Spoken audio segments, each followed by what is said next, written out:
ओम नमः सिद्धेभ्यः। ओम नमः सिद्धेभ्यः। ओम नमः सिद्धेभ्यः। मंगलम भगवान वीरो मंगलम गौतमोगणी मंगलम कुंद कुंदाद्यो जैन धर्मोस्तु मंगलम सर्वमंगल मांगल्यम सर्वकल्याणकारकम प्रधानम सर्वधर्माणां जैनम जयतु शासनम जैनम जयतु शासनम देह छता जैनी दशा भरते देहातीत ते ज्ञानीना चरण मां बंधन हो अग्नि बंधन हो अग्नि।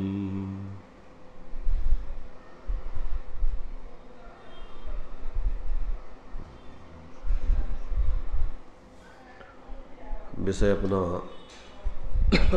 श्रीमद् राजचंद जी का जो ग्रंथ है संकलित, उसमें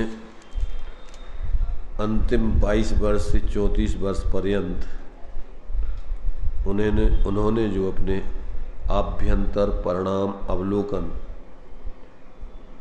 नाम से जो 960 नंबर का यहाँ पर पत्र है, उसमें उनके जो भी संस्मरण लिखे हुए थे संस्मरण पोथी नाम से, उनको यहाँ पर संकलित करके दिया गया है। तो ये जब से उनको आत्मबोध हुआ और अंतिम समय तक के उनके जो यहाँ पर नोट्स मिले थे संस्मरण पोथी के नाम से, उसको इस प्रकरण में संकलित किया गया है। उसके माध्यम से अपन यहाँ उनके विचारों को पढ़ रहे हैं, देख रहे हैं किस प्रकार से जो है एक आत्माराधक जीव के अंदर में परिणाम चलते हैं, और फिर अपन अपने जीवन को देखें कि हमारे जीवन में कैसे परिणाम चलते हैं। तो यहाँ अपने स्वयं के आंतरिक परिणामों का अवलोकन उन्होंने अपना यहाँ पर दर्शाया है। तो यहाँ अभी तक अपना पोथी नंबर 1 में 3 तक के वचनों की अपने चर्चा हो चुकी थी। चौथे नंबर का वचन है, जो पुरुष इस ग्रंथ में सहज नोंद करता है उस पुरुष के लिए प्रथम सहज वही पुरुष लिखता है। उसकी अभी अंतरंग में ऐसी दशा रहती है कि कुछ के सिवाय उसने सभी संसारी इच्छाओं की भी विस्मृति कर डाली है। वह कुछ पा भी चुका है और पूर्ण का परम मुमुक्षु है, अंतिम मार्ग का निशंक जिज्ञासु है। अभी जो आवरण उसके उदय में आए हैं, उन आवरणों से उसे खेद नहीं है, परंतु वस्तु भाव में होने वाली मंदता का खेद है। वह धर्म की विधि, अर्थ की विधि, काम की विधि और उसके आधार से मोक्ष की विधि को प्रकाशित कर सकता है। इस काल में बहुत ही थोड़े पुरुषों को प्राप्त हुआ होगा ऐसे क्षयोक्षम वाला पुरुष है।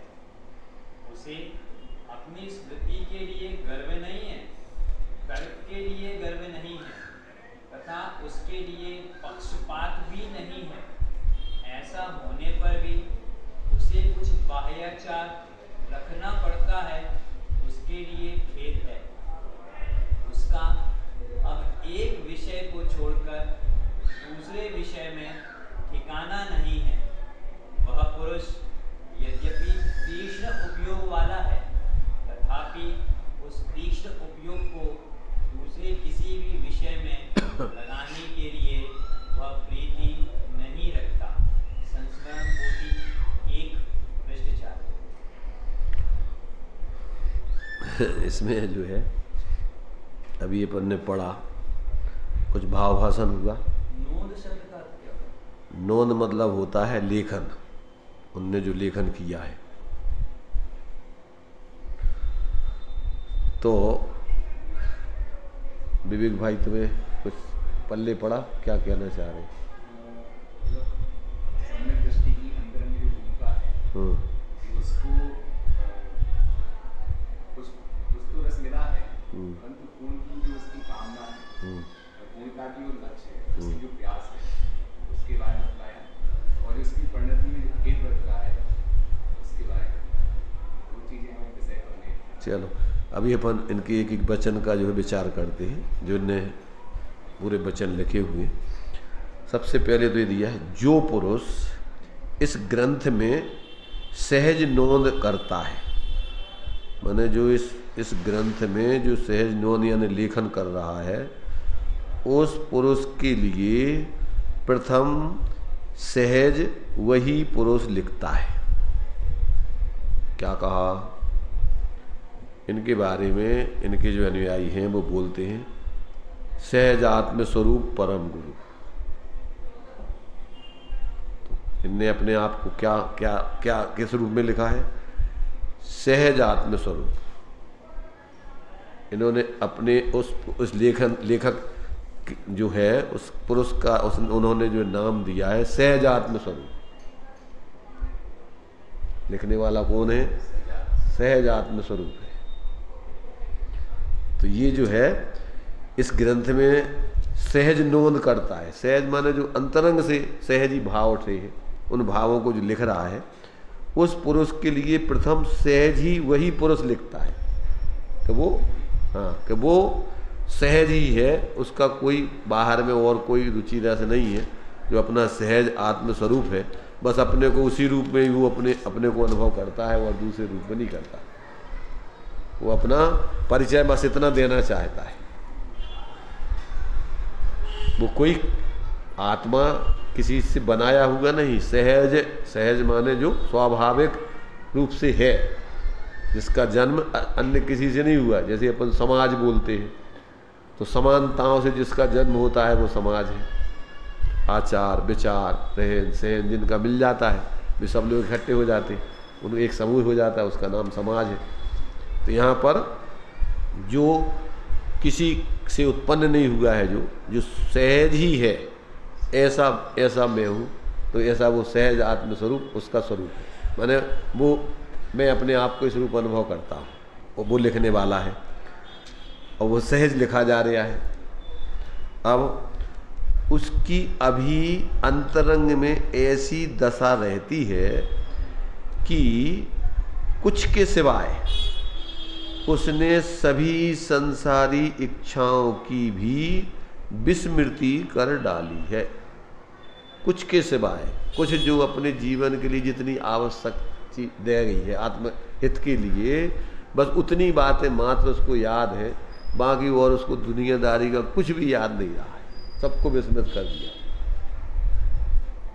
सब भूल गया वो। बस उतना ही याद है जो उसके लिए अपने स्वरूप आराधना में आवश्यक है, बाकी उसके लिए कुछ याद नहीं रहता। सबको विस्मृत कर दिया उसको। वह कुछ पा भी चुका है। विस्मृति काय के दम पे की उसने, कि कोई ऐसी चीज पाली है कि जिसके सामने अब दुनिया की कोई चीज उसको रुचती नहीं है। इसलिए वो अन्य सारी चीजों को विस्मृत कर चुका है। अब बस उसी से संबंधित उसकी जानकारी है, और बाहर में जितना भी उससे संबंधित शरीर के लिए चलाने के लिए जो आवश्यक है उतना थोड़ा बहुत उसके लिए ज्ञान है, बाकी और उसके लिए कुछ नहीं पता। जैसे अपन बोलते ना कि आत्मार्थी जीवों को मात्र 5 समितियों 3 गुप्ती प्रवचन 8 प्रवचन मात्रिका का ज्ञान हो गया, बस इतने में उसका कल्याण हो जाएगा।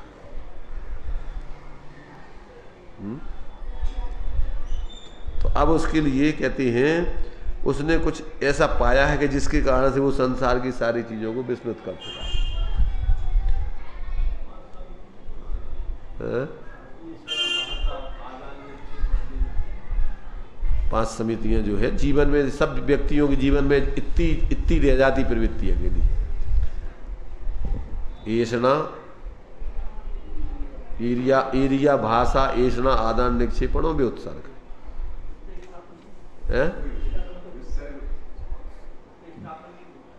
वो उसमें आ गया। काय में? व्युत्सर्ग में। जो भी त्याग आदि किया जाता है उसको त्याग नाम दे देते हैं, व्युत्सर्ग कह देते हैं, प्रतिष्ठापन कह देते हैं। तो वो माने ये 5 काम प्रत्येक व्यक्ति जीवन में करता है। ईरिया चलना फिरना, बोलना, ईरिया भाषा, और खाना पीना उसमें सावधानी रखना, ऐषणा, और उठाना रखना, आदान निक्षेपण, जो कुछ भी अपनी जीवन आवश्यक चीजें हैं उसको उठाया रखा, उसमें सावधानी, और व्युत्सर्ग, शरीर की जो भी है मलमूत्र आदि उसका निक्षेपण करता है। ऐषणा समिति। तो ये जो है ये 8 बातें जिसको है मात प्रवृत्ति में 5 चीजें ध्यान रखे और गुप्ती में बस तीनों से हट जाए, मन के विकल्प छोड़ दे, बोलने की तरफ से उपयोग हटा ले, शरीर की प्रवृत्ति से उपयोग हटा के स्वरूप में जाना है तो गुप्ती, और बाहर में प्रवृत्ति करना है तो समिति। बस 2 चीजें समझिए, समिति और गुप्ती। आत्म कल्याण के लिए 2 बातें जरूरी है। मुनिराजों को पूर्ण रूपेण होती हैं, आत्मार्थियों को एक देश होती है।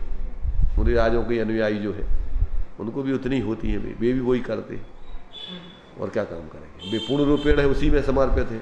इसके लिए जितनी जितनी आत्मार्थ की अंदर में ऊंचाई है उतना उतना वो विवेक रख करके बाहर में जहाँ जितना उसका रह गया अभी उन सब में वही करेगा। 5 समितियाँ, और क्या करेगा उसमें। जो उनकी प्रवृत्ति है उसमें करेंगे वो, और जो इसकी प्रवृत्ति है इसमें करेगा वो। 5 समितियाँ, वो क्या करेगा। काम तो वही है मोक्ष मार्गियों के लिए, और तो कोई दूसरा काम ही नहीं है। आत्मार्थी जीव के लिए बाहर में सावधानी और अंदर की सावधानी, दोनों प्रकार से ज्ञान की सजगता चाहिए, बस और कुछ नहीं चाहिए। कि बाहर में आप कहीं जो आवश्यक कार्य है करके उससे हट जाओ, उसमें पकड़ के ही मत रह जाओ। इसलिए अपन कोई भी प्रवृत्ति करते हैं तो प्रतिक्रमण करते हैं। प्रतिक्रमण का मतलब उससे हटना, प्रतिक्रमण का मतलब अगले 9 बार नवोकार मंत्र तो एक औपचारिक है, मतलब जो आपने कार्य किया, क्योंकि वो संस्कार चलते रहते हैं। करने के पहले उसकी अपनी विचार चलते हैं और करने के बाद चलते रहते, तो इसलिए उनके पहले त्याग हो जाता है। जब तक कोई भोजन आदि नहीं करते उसका प्रत्याख्यान कर दिया, अब तत्संबंधी कोई विचार नहीं। जैसे ही जब करेंगे तो वो उसको खोलते हैं, मैंने एक प्रकार से कि अब चलो इस अब खा रहे हैं, खाया और फिर प्रतिक्रमण करके और फिर खत्म, तत्संबंधी अब विकल्प खत्म। तो ये जीव बाहर में जो कुछ करता है तो उसका उसको पहले से चिंतन चलता है, करते समय चिंतन चलता है, बाद में चिंतन चलता रहता है, तो वहाँ से प्रतिक्रमण कर देता है। जो भी क्रिया कराएगा प्रतिक्रमण तत्काल वहाँ से हट गया। हाँ, क्योंकि ये इनसे आश्रव होता है, काय बांग मना कर्मी होगा सा आश्रवा। अब वो शुभ होगी या अशुभ होगी, तो इसलिए समिति में आप सबसे हट करके सब माँ चिट्ठय माँ जम्पय माँ चिंतय किम बीजीर्ण होई थिरो अपा पम्मी रहो इणमे भवे परम जान। ये मूल में आत्म शांति का एकमात्र उपाय है। इसलिए इन्होंने कहा कि सब कुछ अब भूल चुके हैं, जितना हमारे लिए थोड़ा बहुत आवश्यक रह गया है हमें वो याद है, बाकी हमें कुछ याद नहीं है। संसार की सारी बातें हम विस्मृत कर चुके हो, उनमें हमें कुछ नहीं पता कि कहाँ क्या हुआ, क्या अब और होता है संसार में। तो ये जो है कि वो उसकी अभी अंतरंग में ऐसी दशा रहती है कि कुछ के सिवाय उसने सभी संसारी इच्छाओं की भी विस्मृति कर डाली है, सबको भूल चुका है वो।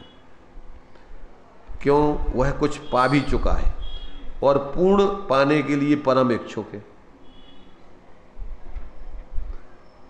जितना पा चुका है उसका आनंद है, परंतु अभी जितना रह गया है उसको पूर्ण पाने की इच्छा है, इच्छुक है वो, उसका पूर्ण मुक्त होने का इच्छुक है, मुमुक्षु है।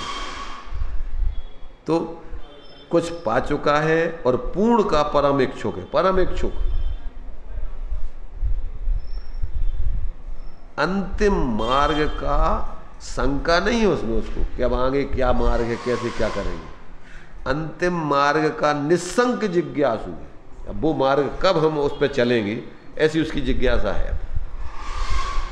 इसलिए वो अपूर्व अवसर की भावना उनकी, कि अपूर्व अवसर है, सो कब आएगा, कि जब हम पूर्ण बाह्य अभ्यंतर परिग्रह से रहित होकर और एक अपने उस एकत्र भक्त आत्मा की पूर्ण आराधना करेंगे। वो अपूर्व अवसर इसके पहले अपन लोग यहाँ स्वाध्याय कर चुके हैं अभी। उसमें उत्कृष्ट उनकी भावना, वो परम निर्ग्रंथता की। अब वो कह रहे अभी तो हमारी ये मन से ही अपन ने जो है अभी इसकी भावना भाई है, अभी वो कार्य रूप में परिणत नहीं हुई। पर उस संबंध में कोई शंका नहीं है, निस्संक जिज्ञासु है इस मार्ग का।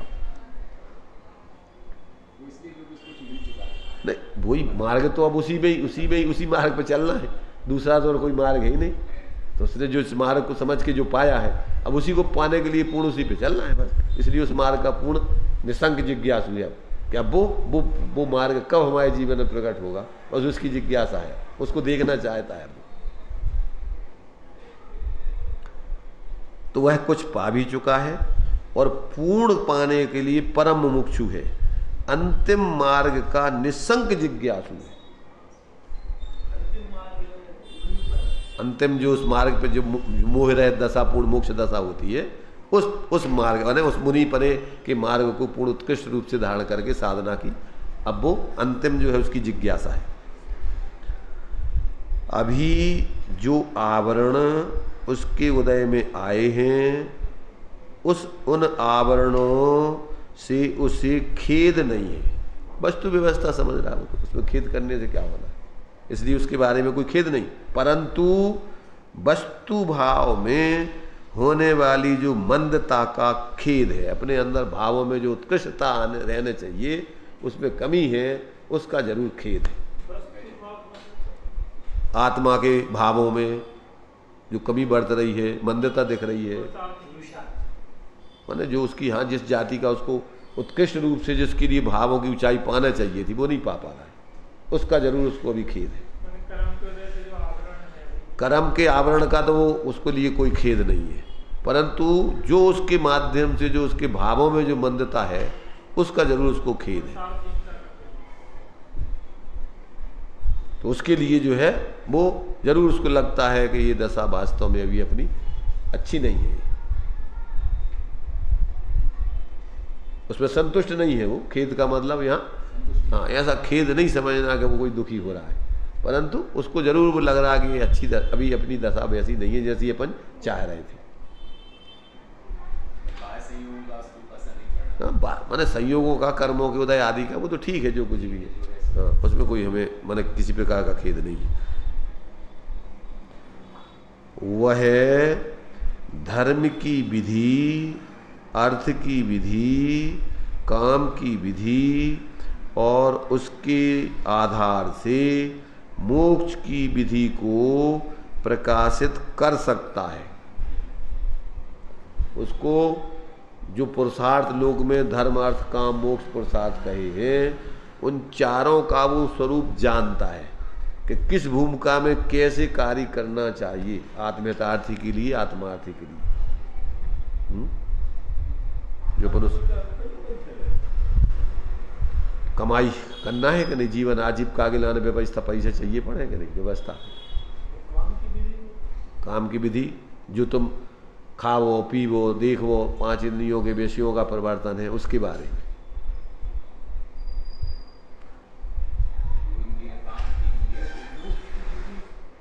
मोक्ष की विधि मतलब मुक्त होने की विधि, सबके बारे में वो बता सकता है, पूरा स्पष्टीकरण दे सकता है। उसके अंदर ऐसी सामर्थ्य है कि वो सब चीज़ों को जो है जिस भूमिका में जो है उस भूमिका में कैसा उसको जीना चाहिए वो पूरा का पूरा ज्ञान रखता है। इसलिए अपन वो वैराग भावना में पढ़ते ना, बीज राख फल भोग वे, ज्यों किसान जग माहि, त्यों चक्री नृप सुख करे, धर्म विसारे नाहि।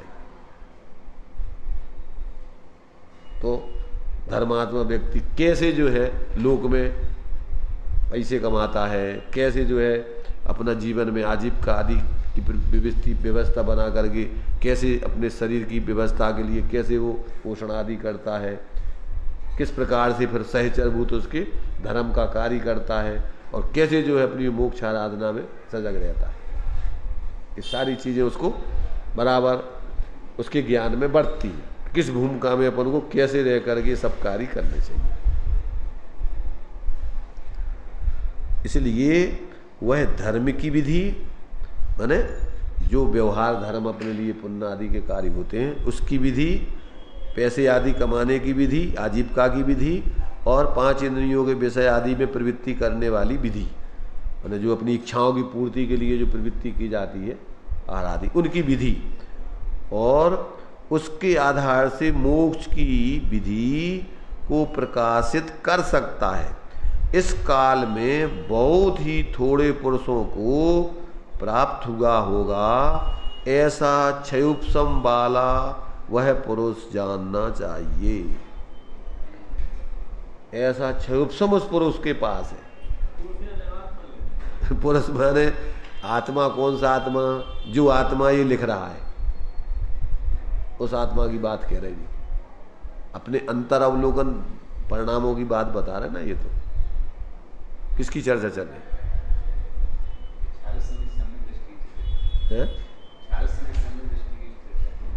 नहीं, उसके पास अभी क्षयोपशम, केवल जब तक छायक भाव नहीं है तब तक वो क्षयोपशम भाव है उसके पास। पर ऐसा क्षयोपशम इस काल में विरल है, वो कह रहा है। सब जीवों के पास ऐसा क्षयोपशम नहीं होता है कि इतना सूक्ष्मता के साथ इन सब चीज़ों को वो ज्ञान करके और लौकिक जीवन की विधि जानता हो और पारलौकिक जीवन की। जैसे अपने बोलते ना कि कला 72 पुरुष की तामे 2 सरदार, एक जीव की जीव का एक जीव उद्धार। तो ये 1-2 मुख्य कलाएं जैसे हैं। अब उसमें ये चारों गर्भित हो गई निचली भूमिका में, और भैया भी उसके लिए जो है कि आज गरीब स्थिति है तो आजीविका आदि। अब जितने विद्वान हुए वे क्या, उनको सब ज्ञान था ना इन चीज़ों का।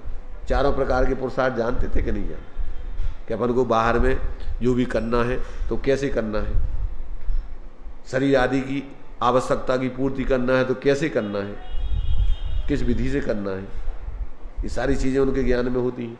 तभी जो है वो बराबर। अब जितने तीर्थंकर हुए, लोनेश तीर्थंकर तो पहले घर गृहस्थी में रहे तो उनने सब ये किया कि नहीं किया सब। इसलिए जीवन में अपन को व्यवहारिक धर्म, जिसको अपन पुण्य कह रहे हैं, पैसे आदि कमाने की आजीविका की विधि, अपने शरीर की व्यवस्था बनाने संबंधी विवेक, ये सब चीज़ें बराबर आत्म आराधक के ज्ञान में होते ही है सामान्य रूप से। त्रियंची भी हैं तो त्रियंचों को भी बराबर ये सब विवेक होता है उतना। वे जो है जिस भूमिका में है तो वो हिंसा आदि त्याग देते हैं। भाई उनके लिए देखो कोई समस्या नहीं है ना, कुछ उनको कोई सामाजिक कोई निभाना नहीं, परिवार की ऐसी कोई चिंताएं नहीं, और कोई उनको बंधन नहीं, राजनीति उनको करना नहीं, दुकानें कोई चलाना नहीं, उनको काम क्या है। और प्रकृति से अपन को भी पुण्य, प्रकृति से पुण्योदय प्रमाण मिलता है, अपन को विश्वास नहीं है इसलिए अपन मोह से लगे रहते कमाने, और उनको भाग्य पर विश्वास है इसलिए छोड़ दिया कि जो मिलना होगा उससे हम अपनी आजीविका चलाएंगे, और अब हम किसी प्रकार से सब हिंसा आदि नहीं करेंगे। तो उनको तो उसी पर निर्भर रहना है, और तो उनके पास अब दुकान है कुछ है नहीं, और कोई झंझट है नहीं, और तुम्हारी भी व्यवस्था तुम कितना ही भाग दौड़ करत हो, मिलना कितना है उदय प्रमाण व्यवस्था बनना है। तो उनको वैसे ही भी तो बराबर उनको पूरा का पूरा विश्वास है कर्म सिद्धांत पर। अब इनको कोई विश्वास नहीं है। इस काल के जीव तो सम्यक दृष्टि होते नहीं है। अब वे होते हैं तो नाटककार धर्मात्मा होते नहीं, वे सम्यक दृष्टि होते, सच्चे धर्मात्मा होते। मनुष्य पर्याय में तो ज्यादातर नकली, बनावटी दिखावटी, त्रियंचों में बनावटी दिखावटी नहीं होती, होते हैं तो ओरिजिनल सम्यक दृष्टि ज्ञानी होते। इसलिए असंख्यातों अवरत सम्यक दृष्टि, असंख्यातों पंचम गुण स्थान बढ़ती।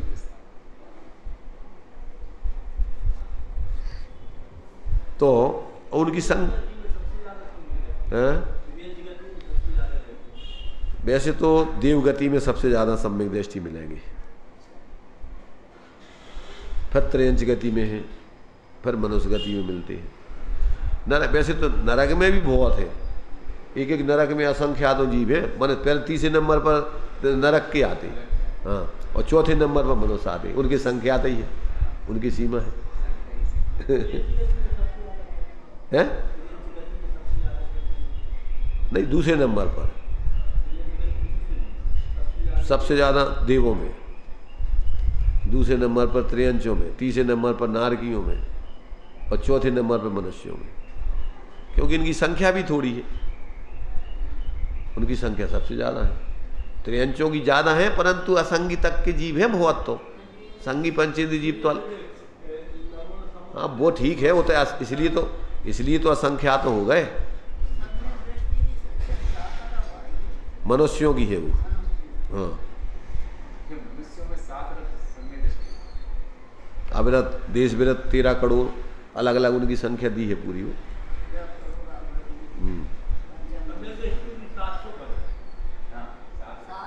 अरब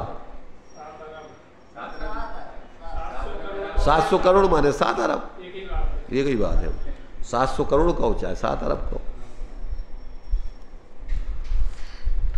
तो ये अपन को यहाँ पर जो है, ये धर्म की विधि, अर्थ की विधि, काम की विधि और उसके आधार से मोक्ष की विधि की मोक्ष की विधि प्रकाशित कर सकता है। इस काल में बहुत थोड़े पुरुषों को प्राप्त हुआ होगा ऐसा क्षयोपशम वाला पुरुष है। अर्थात देखो, उनकी भावना ये है कि जैसे मुनिराज होते हैं तो उपदेश देते हैं, वो श्रावकों के लिए उपदेश भी देते हैं, मुनिराजों को भी देते हैं, सब जीव मात्र के लिए उपदेश देते हैं। तो उनके जो जिस भूमिका वाला हो सबके लिए वो विधि बताएंगे ना। तो अब इनकी तैयारी पूरी साधु बनने की है। तो इसके पहले उनको ये पता है कि हम ये सब चीज़ें लोगों के लिए सही रास्ता बता सकते हैं पूरा। पर जब तक हम उनने उपदेशदाता के 2 पद माने हैं मूल में, एक माना है 13वें गुण स्थान का तीर्थंकरों का, और दूसरा माना है पूर्ण निर्वृत्ति वाले मुनिराजों का। बाकी सब अपवाद है। तो अपवाद में उनने कोई साबिन को उपदेश नहीं दिए। ये तो उनने सब पत्र व्यक्तिगत चर्चाएं की है, ये उपदेश नहीं करते थे। नहीं, महात्मा गांधी ने उनको अपना गुरु बनाया था। महात्मा गांधी उनसे बहुत प्रभावित थे। उनने अपने जीवन में 3 लोगों का अमिट छाप पड़ी है, श्रीमद राजचंद्र, टॉल्स्टॉय और रस्किन। जैसे टॉल्स्टॉय महात्मा होगा एक उधर अमेरिका उस तरफ दूसरे देशों में, उनका जीवन उनको बहुत प्रभावित किया। उसमें बहुत अच्छा माने उनकी माने सोचना जीवन पद्धति अच्छी थी। हाँ, स्वामी जी बाद में भाई बहुत, स्वामी जी के उसमें भी जो है गांधी जी गए थे। वैसे उसी समय लगभग थोड़ा बहुत अंतर है, इसके पहले हुए ये। माने ये जब छोटी उम्र के थे तब गांधी जी इनसे मिले थे, छोटी उम्र में राजचंद्र जी से, और तभी इन्होंने अपनी जो है माने एक प्रकार से तर्कणा शक्ति से और इनके प्रश्नोत्तरों का समाधान करके और इनको प्रभावित किया था। इसलिए उन्होंने जो है सबसे ज़्यादा कब उनको कोई भी शंका धर्म के क्षेत्र में होती तो श्रीमद राजचंद्र जी संपर्क करते थे। माने दक्षिण अफ्रीका के इसमें 3 पत्र दिए हुए। दक्षिण अफ्रीका से इन्होंने जब भी ईसाई धर्म से प्रभावित होकर के ईसाई होने वाले थे, तब उन्होंने इनसे श्रीमद जी संपर्क किया। इन्होंने उनको कहा कि भैया तुम कहाँ, ये इस धर्म में अपने यहाँ जो अपने यहाँ धर्म है इनमें तुम्हें क्या कमी दिख रही है?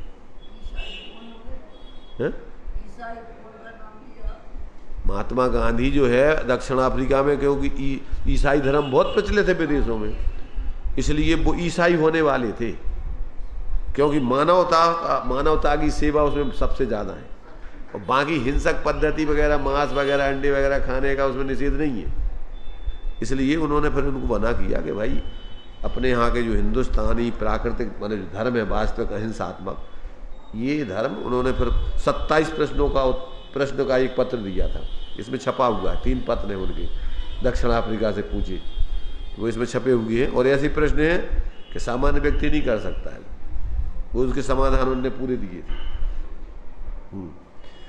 तो ये जो है यहाँ पर ये कह रहे हैं कि अभी हमारे अंदर इस प्रकार का जो है हमें अनुभव होता है कि हम ये सारी चीज़ों को व्यवस्थित तरीके से लोगों को बता सकते हैं, इन सब का उपदेश कर सकते हैं, पर अभी नहीं। जब हम पूर्ण निर्वृत्ति के मार्ग पे आ जाएंगे तब उसका उपदेश करने के पात्र हैं।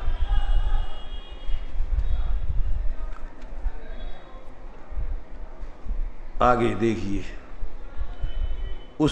उसे अपनी स्मृति, अब जो इस प्रकार का उनको क्षय उपशम था, जो अपन को ज्ञान का मद होता है ना, तो वे उस बारे में लिख रहे हैं। उसे अपनी स्मृति के लिए गर्व नहीं है, तर्कणा शक्ति के लिए, माने किसी भी बात को वो सिद्ध कर सकते थे, माने जो बात सही है उसको, तो तर्क के लिए उनको गर्व नहीं है, तथा उसके लिए पक्षपात भी नहीं है किसी प्रकार का, किसी पंथ में, किसी व्यक्ति में, किसी के प्रति उनको कोई ऐसा पक्षपात नहीं है कि तुम ये सही है मैं गलत है। देखो जितने संप्रदाय हैं आज वर्तमान में, अब मूल धर्म तो जो है धीरे धीरे लोप हो रहे हैं। अपना जैन कोई धर्म, जैन धर्म है, संप्रदाय नहीं है। आज जैन धर्म नहीं रह गया, संप्रदाय हो गया। आज जैन क्या है, कौन सी जाति का है जैन? भाई जैन तो धर्म है ना, तीनों लोक के सारे जीव उसको धारण कर सकते हैं, तो ये कोई संप्रदाय थोड़ी है, ये तो वस्तु स्वरूप है। इसलिए उन्होंने ये कि वर्तमान में जितने संप्रदाय हैं, ज़्यादातर जो है वे, जैसे मान लो जैन है, तो जैन भी एक संप्रदाय बन गया। जैन धर्म की जो विराटता है, जो 3 समंत्रभद्र स्वामी ने दिया है कि आपका शासन तो 3 लोक में एक छत्र होना चाहिए। युक्तानुशासन में ऐसा लोग दिया कि आपका शासन तो इतना पवित्र है, इतना उत्कृष्ट है, इतना श्रेष्ठ है कि 3 लोक में इसका एक छत्र शासन होना चाहिए। पर आज आपके शासन की ये दशा हो रही कि उंगलियों पर गिनने वाले लोग नहीं मिल रहे। उसमें हेतु क्या दिया? काला कलरवा कलुषा सयोवा श्रोतु प्रवक्तु बचना नयो। काला कलरवा, बाही में तो ये कलिकाल है, और काला कलरवा कलुषा सयोवा श्रोतु, श्रोताओं के हृदय कलुषित हैं। बचना नयोवा प्रवक्तु, वक्ताओं के लिए नयों का विवेक नहीं है। ये 3 हेतु दिए उनने, इसलिए आपके शासन की ये दुर्दशा हो रही है। अन्यथा तो 3 लोक में एक छत्र आपका शासन चले, इतना पवित्र, इतना उत्कृष्ट, इतना संपूर्ण मार्ग है, माने ये वास्तविक शासन है आपका। इस समय तो इस वर्तमान हुंडा और सरपणी काल के दोष से हो गए थे, परंतु अन्य कालों में नहीं होते। नहीं, अन्य कालों में अन्य कोई धर्म नहीं होते। जैसे विदेश क्षेत्रों में कोई अन्य मतांतर नहीं होते, वहाँ सिर्फ एक जैन धर्म ही चलता है, भगवान तीर्थंकरों का ही मार्ग चलता है। स्वर्गों में कोई अन्य कोई और देव और की पूजा नहीं होती, सिर्फ सम्यक दृष्टि जो धर्मात्मा होते भी बड़े बड़े पदों पे होते, इंद्र आदि, उनके ही सानिध्य में जाकर के भगवान जिनेंद्र की पूजा भक्ति सबको करना है।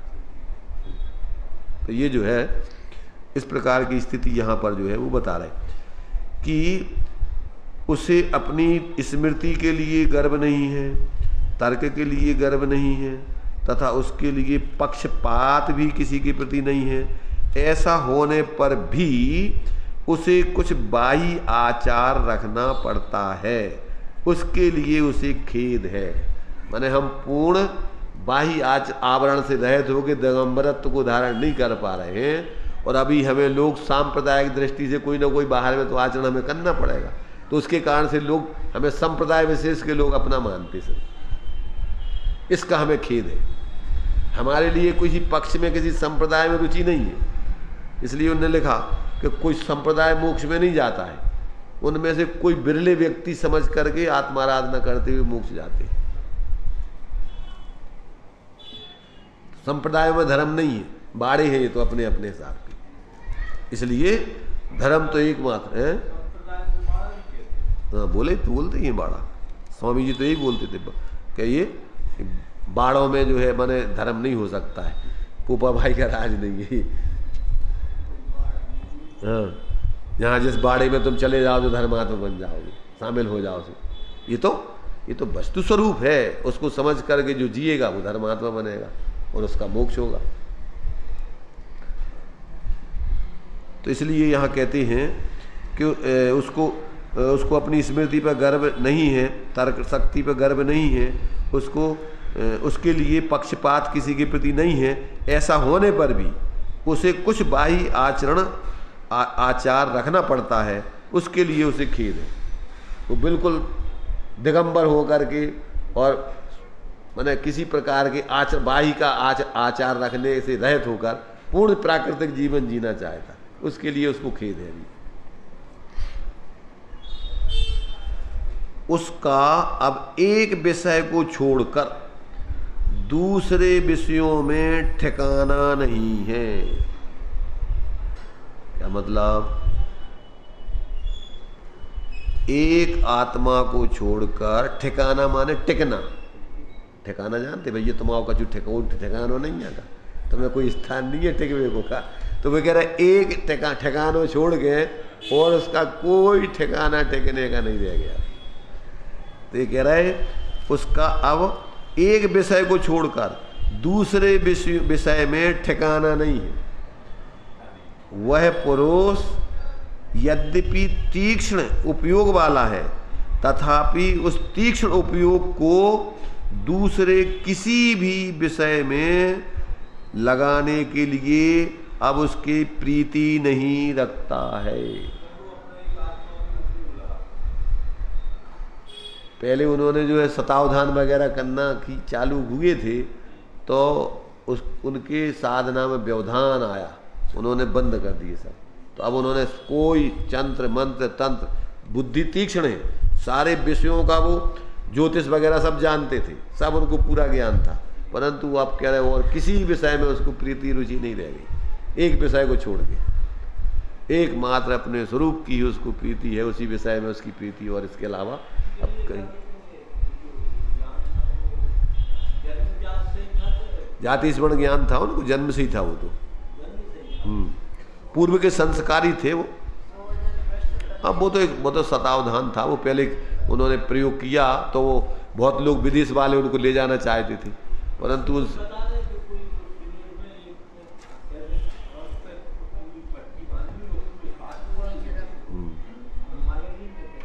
हाँ वो तो रहते हैं आजकल इस प्रकार की। तो ये जो हाँ वो तो समझ नहीं, वो क्या है देखो, वो एक ज्ञान की ऐसी कलाएं हैं वो, तो उस कला के माध्यम से वो होता है, उसमें कोई बड़ी बात नहीं है। अपन को ज्ञान नहीं है इसलिए अपन को उसमें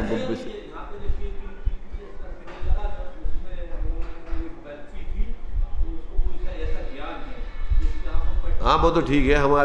हमारे उधर एक उधर उसको सिखाया जाता है, छोटी उम्र में सिखाया जाता है वो।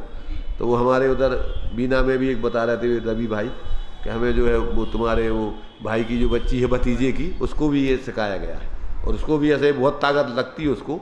तो वो जो है माने जब ये लगाती है तो फिर वो थक जाती है, इसलिए फिर माने कभी कभी जो है उस चीज़ को बता देती है।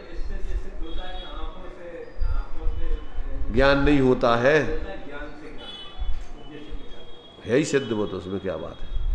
अब अपन को बगैर पट्टी के नहीं है ज्ञान, कहते बैठे हैं, वैसे बैठे बैठे अपन सारी दुनिया का जो है ज्ञान देते बैठे बैठे कर रहे, तो आंखों से देख रहा हो, इधर तुम नहीं देख रहे, घर देख लो, बच्चों को देख लो, पढ़ते भी हैं तो आंखों से पढ़ते हैं क्या, कैसे पढ़ते? अगर इतने तुम इतने पढ़ रहे हो और तुम्हारा उपयोग इतने नहीं है तो तुम आप पढ़ ले हो, तुम इतने कैसे पढ़ रहे थे? ज्ञान से तो देख रहे। तो ये जो है इतनी जो है इसमें इन्होंने जो है चौथे नंबर के जो है अपने जो पहले नंबर की पोथी थी संस्मरण पोथी, पृष्ठ 4 में जो इस प्रकार के उनके जो अपने आभ्यंतर परिणामों का अवलोकन था, वो उन्होंने लिखा कि हमारे अंदर ऐसे ऐसे विचार कैसे भाव चल रहे हैं, उसका पूरा इन्होंने इस नंबर 4 के पृष्ठ पर अपना जो है उसका थोड़ा सा दिग्दर्शन दिया है।